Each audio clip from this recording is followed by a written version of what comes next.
This is a revision session on conflict and tension, the Treaty of Versailles. The focus of this lesson is on question 2, which is a source question. There are 2 sources questions on the conflict and tension exam paper, and this is the second of those 2 exam type questions that we're going to have a look at today. So this is question 2 on the exam paper, where we look at 2 different sources and we're trying to work out how useful they are in finding out about a particular thing. This is what the question will look like. Study sources A and B. How useful are sources A and B to a historian studying? It might be views on the Treaty of Versailles. Explain your answer using sources A and B and your contextual or your own knowledge. The question is driven by the source, provenance, and own knowledge. So compared to the 4-mark question that we did the other day, we're also throwing in provenance. More on that in a moment. This is the general technique for this kind of question. So you're considering how useful sources are to historians studying a certain topic, for example, the Treaty of Versailles. You must consider the content. What does the source say or show? Provenance, the background of the source, the who, the when, the why, that kind of thing, and use knowledge to help you decide on how useful the source actually is. So this is a 3-paragraph answer that you're going to answer in around about 15 minutes. So you first of all begin with the first source, source A or source B, whatever it's called. So you begin to discuss the content. Well, if we're judging how useful a source is, we're thinking about, well, what can we learn from it? So in terms of the content, we're thinking about, well, what do we see? What does it tell us? And then you also match that with your knowledge of the events as well. And then you also consider the provenance. You write about the background of the source. You don't just tell me it is from a newspaper. You're considering the who, the when, the why, but you're explaining how those things make the source useful to a historian. So if it's from a newspaper of the time, it might be useful because it reflects the views of the population. You then repeat for the second source. So again, you tell me about the content. What can you see? What does it actually tell you? And how does that match with the knowledge that you have of that specific thing? And then, of course, you talk about the provenance with that one too. At the end of the day, at the end of the answer, you write a conclusion. Now, this is where you actually answer the question, how useful are those sources? So this is about how useful the sources are based on what you've already written, based on their content, based on their provenance, based on how much they fit in with what you already know.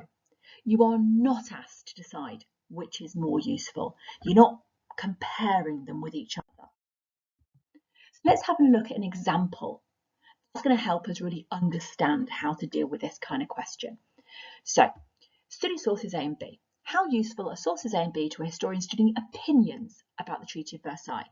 Explain your answer using sources A and B and your contextual knowledge.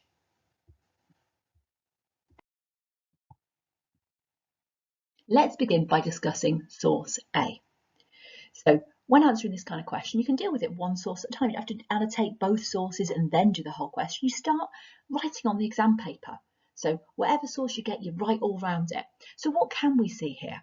Well, the first thing that we might want to notice is that it's a German view and it's signed in July 1919. Well, we know that the Treaty of Versailles was signed on the 28th of June 1919. So this is an immediate reaction. It's a German view of the events just after the signing of the treaty. What we also know is it's called Clemenceau the vampire. So Clemenceau is portrayed here as a vampire. He's shown as this kind of monstrous, ghastly creature. Look, he's very, very thin and weak himself. And yet what he's doing is he's trying to suck the blood from Germany. So he's trying to suck the life from the creature, the person that's on the bed.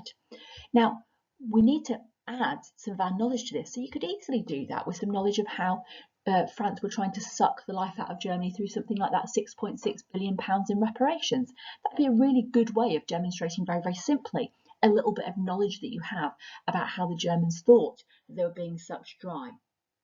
So what we've also got here at the bottom, if you look very carefully, we've got a helmet, we've got a sword, we've got a shield. Germany here have laid down their weapons. They are no danger. They are not going to invade. Again, you can link that to knowledge. We know that the Germans had surrendered. They had signed the armistice, and therefore, in their view, they had done everything right. They had ended the war and stopped even more people from being killed. So Germany see themselves here as innocent, as a victim, as it shows here. This particular figure of Germany is shown as weak, is shown as kind of not being able to defend themselves at all. Again, the weapons have been laid down. She's wearing white, this the colour of innocence. It's a woman again. Remember, this is 100 years ago now, so women were seen as the weaker sex, and that's important, being overpowered here by this monstrous creature. She's in bed. In bed, we're not expecting to get attacked. We're not expecting to have to defend ourselves. She's very vulnerable. And I guess you could also relate that to your knowledge of how, following the war, Germany were really weak. The Kaiser had gone, the government had collapsed, everything had changed. They were in economic chaos. There was a number of political uprisings. So this does again relate to our knowledge. What we've also got in the background is bats flying off.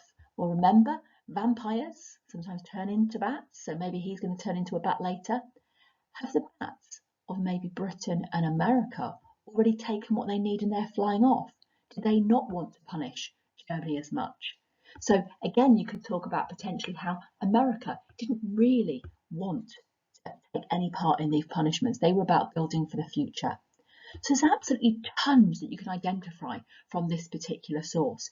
It is useful to a historian, and it's useful because what we can see is we can see how the Germans have reacted to the Treaty of Versailles, how they hate the French and see them as these blood-sucking vampires intent on destroying and ruining them, how the Germans see themselves as innocent victims in this, and how it's not as much the British and the Americans they blame, but it is the French. We've got a really, really good amount of information there from the source, but also that we can support with our own knowledge. Let's have a look then at how I tackled this first paragraph. What I'm going to do first is I'm going to show you how I'm going to highlight this answer, because I've done 4 different things as I've gone through and I've answered this question. First thing I've done is I've tried to, in a couple of occasions, make reference to the question. So I'm going to highlight that anywhere I've done that in yellow. I've also tried to have a look at where I have discussed the usefulness of the content. I'll do that in green. Anywhere where I've used a little bit of knowledge, I'll highlight in blue. And anywhere that I talk about provenance, the background of the sources, I'm going to highlight in purple. So let's have a look at this very first paragraph. So what I've written here, and I'm going to start off by making reference to the question, source A is useful to a historian in many ways. That's all I've done to start with to show that I've understood what the question is about. And then I'm going to go launch straight into what I can see. Clemenceau is depicted or shown as a vampire, sucking the life out of Germany. Germany lies defenceless on the bed. In addition, the shield, helmet and sword are put at the side of the bed. Notice I haven't said every single thing that's happening here. I'm now making another bit of reference back to the question. This is useful as, and I'm going to give a little bit of knowledge now. It shows how Germany had felt after their army had been reduced to 100,000 men, and they had been banned from having any submarines or an air force. It talked about them feeling weak and vulnerable. It shows that they feel vulnerable and that France was punishing them incredibly harshly over the war. Getting back to kind of what it shows that Germans feel that France is essentially killing their defenceless country, and can clearly see that in the cartoon. Now I'm going to go on to some provenance. Moreover, source A shows a popular opinion in Germany, as it was published in a newspaper, which means it shows a wide range of opinions towards the treaty, building up to the signing and in the aftermath of it being signed. It's from July 1919 and shows for views immediately after the signing, when feelings would have been raw. Therefore, this source is useful to a historian, as it shows a popular German opinion of the treaty, which is negative. However, it's limited as it only shows the opinion of Germany. So what I've done there is I've made reference at least 2-3 times to the question. I have used the source itself. Notice I didn't talk about everything I could see in it. I could have mentioned some more details, but I wanted to make sure that I did everything.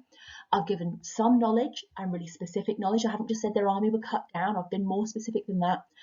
and I've talked about the background of the source and why that's useful to us. Let's have a look then at the second source. What does this source show? So let's have a look at the top bit here. So source B from Jane Keynes's book, The Economic Consequences of the Peace, published in 1919. Keynes was a leading economist who worked for the British government but resigned in protest 3 weeks before the Versailles Treaty was signed. So importantly, we take from this is from a British perspective, a British economist. The other thing that we get from this about the background of this, about the provenance of it, is that this person who was working for the British government, who was helping to make decisions about the Treaty of Versailles and advising the government about the economic consequences of that, he felt so strongly that he resigned his job in the British government. And he went on to write a book about what was going to happen because of this particular treaty. So this is a really strong amount of feelings against this treaty. So what exactly does John Keynes say about the treaty? Well, he says, nations should not morally visit on the children of their enemies the wrongdoings of parents or of rulers. The treaty includes no provisions for the economic recovery of Europe, nothing to make the defeated Central Empires into good neighbours. The big three were preoccupied with other issues. Clemenceau to crush the economic life of his enemy, Lloyd George to bring home something that would be acceptable for a week, the President to do nothing that was not just and right. Okay, so let's have a look at what he's saying there. So when he talks about them not morally visiting on the children of their enemies, the wrongdoings of the parents or the rulers, what he's saying is he thinks it's wrong to punish those future generations. So remember that things such as reparations was going to be paid for 66 years. It was going to harm the children, the grandchildren, possibly even the great-grandchildren of those people who were part of World War I, people who were completely innocent in all of this. Also things such as the territorial or the land-based changes. Well, those things were permanent forever, as was supposedly the demilitarisation of the Rhineland. So this was going to cause suffering to many, many generations. He also talks here about there being no provisions for the economic recovery of Europe. They weren't going to help them rebuild after all that destruction and war debt. It was going to be about more punishment, more debt, and not about recovery. And Jane Keynes clearly thought that was a big mistake. And the Germans, of course, would have agreed with that because they said their economy was already broken, already shattered, and they couldn't afford to pay the reparations. So it matches with that knowledge as well. It talks about nothing to make those central empires into good neighbours. It wasn't about bringing the nations together. It wasn't about re-including countries such as Germany, Austria, Hungary into the decision making of Europe and to try and give them a little bit of a carrot, a little bit of a good thing to make them behave well in the future. It wasn't going to make them into good neighbours. In fact, it's going to make them into very resentful and angry neighbours. It then talks about the big three and their different purposes and preoccupations. He talks about Clemenceau wanting to crush the economic life of his enemy. We know that's true. We know the French essentially wanted to destroy Germany, and they wanted the reparations to pay for all of their war damage. Lloyd George to bring home something that would be acceptable for a week. We know that Lloyd George wasn't really that bothered about punishing Germany, but he'd won an election, a general election in Britain in 1918, saying that he would do just that, and therefore he had to bring something back that was going to match with what he had promised the British people to make them pay. And the president to do nothing that was not just and right, that he wasn't thinking about anything other than world peace and couldn't then really understand it from the perspective of the other leaders. So what we've got here is another incredibly useful source because it's showing that even at the time there were people in Britain who knew that this was not going to be a successful treaty. We can really see some strong opinions of the treaty in this source. Let's have a look then at what I've written for my second paragraph. I've done exactly the same thing here in terms of making sure that I'm highlighting the key areas of reference to the question, content, knowledge, and provenance. And all of them I'm going to highlight again. I start my second paragraph pretty much identically to the first. Source B is also useful to a historian in many ways. So I'm going to go straight into the content. The book excerpt shows what some may have felt about the Treaty of Versailles. Keynes argued that the treaty was placing blame on future generations in Germany. Sorry about my wiggly lines there. He's suggesting that the treaty will have dire economic consequences and will struggle to maintain any level of future peace because it's not a treaty designed to extend olive branches or keep the peace. Then I'm going to go on and give a little bit of knowledge. I know this is true, as Germany was going to have to pay reparations for 66 years, and that the territorial losses were supposed to be permanent. I'm going to go on to some provenance. Furthermore, the source is useful. Oh, actually, that's a little bit of reference to the question. It's useful, but I'm going to go into provenance because Keynes was a leading economist at the time, which shows that he has an academic understanding of the ramifications of the treaty, which gives merit to his opinion. His strength of feeling is clear as he resigned from his high-profile and highly paid job in the government in protest over the treaty. He then went on to write a book about how terrible the treaty was. Therefore, this is a useful source as it demonstrates that there were people in Britain who did not like the treaty. So again, I've made reference to the question. I have used the actual source and its content. I've put my own knowledge in and I've discussed the provenance, all making sure I'm making it very, very clear how useful this source was and in what ways it's useful. Finally, then we come to the conclusion. So I'm just going to highlight this in the yellow colour because this is all about reference to the question. In conclusion, both sources are useful in showing opinions of the Treaty of Versailles. However, both are critical of the Treaty of Versailles, which is not a true picture of the time. Many around the world felt the treaty was not harsh enough and that Germany needed to be brought to its knees so it could never go to war again. The source reflects the views of Germany and some critics in Allied countries. Both views are also from 1919, and we therefore get opinions from immediately after the signing rather than after the dust had settled. That's really important because views of the treaty, as we should know, changed over time. Had they asked people in the 1930s, it would be very different. That's now a full answer to that first example. What about our second example then? So our second example, again, there's a picture and there's a written source. So study sources A and B. How useful are sources A and B to a historian studying criticisms of the Treaty of Versailles? So it's not opinions this time, it's about criticisms. Explain your answer using sources A and B and your contextual or your background knowledge again. Still worth 12 marks, that's what this kind of question's worth. What can we see in this source? Well, we can see that Germany is a condemned man about to go to the guillotine. He has his hands tied behind his back. He's half naked. He's defenceless. His head down, kind of looking ashamed. There's nowhere for him to run. There is nowhere for him to hide. And then we've got the big three as the other characters in this particular picture. We've got Wilson here at the side who seems to be pleading for mercy. He doesn't want Germany to be killed. He's trying to protect him and stop the guillotine from falling down and chopping his head off. Lloyd George is just kind of standing to the side. He's doing nothing. He's clutching the treaty. And I think that sums up their roles very nicely. Remember, we need to put knowledge into this as well. Wilson didn't want to punish Germany. He wanted world peace. Lloyd George was conflicted.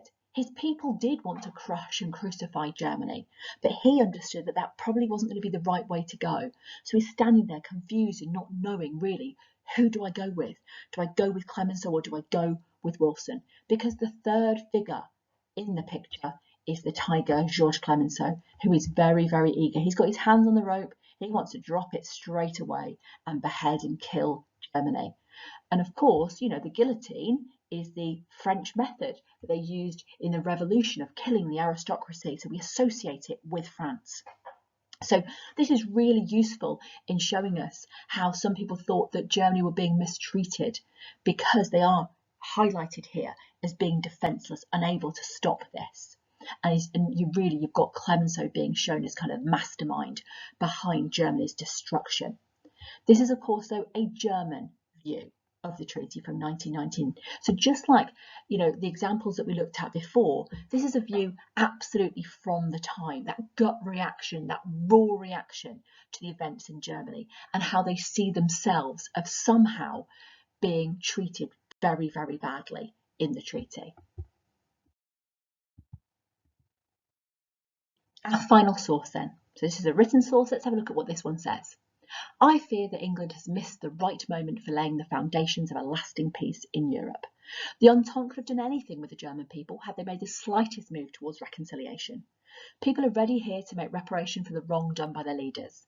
But now they say that Wilson has broken his word, and an undying hatred will be smouldering in the heart of every German. Over and over again I hear the same refrain. We shall hate our conquerors with a hatred that will only cease when the day of our revenge comes. This time round, this is from Princess E. Blucher, an English wife in Berlin, 1920.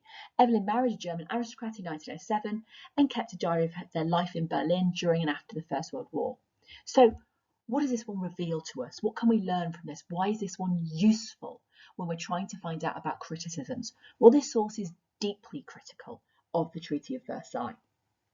So, missed opportunity for England. She talks about how England have missed the opportunity for laying the foundations of lasting peace, that they could have done so much more. So that it's critical because it's saying that Britain should have potentially stopped France from being so harsh, should have been more of a mediator and moved things more towards the way that Wilson wanted, and they missed that opportunity. The Entente, that's Britain, that's France, that's America, could have done anything with the German people had they made the slightest move towards reconciliation. It kind of says the Germans were willing to make peace, they were willing to make changes. It says that people are ready here to make reparation for the wrong done by their leaders. So we know that their leaders did something wrong. They were willing to accept some form of punishment. But now they say that Wilson has broken his word. Through anger at Wilson. Remember that in the beginning of 1918, when Wilson published his 14 points, that is what the Germans thought the peace would be based around. So when they saw the Treaty of Versailles in June of 1919, it was a thorough shock to them. They had not realised that the punishment of that type was was going to happen. It then talks about how an undying hatred will be smouldering in the heart of every German. They're so angry about the treaty. We shall hate our conquerors with a hatred that will only cease when the day of our revenge comes. They're desperate for revenge.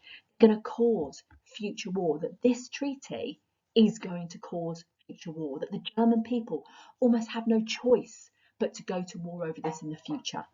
The fact that this is a British woman living in Germany is also really interesting. It makes it really useful to us because obviously it's almost from British perspective, but it kind of not as well. She's living amongst the Germans. She's seeing how they react, how they feel about it.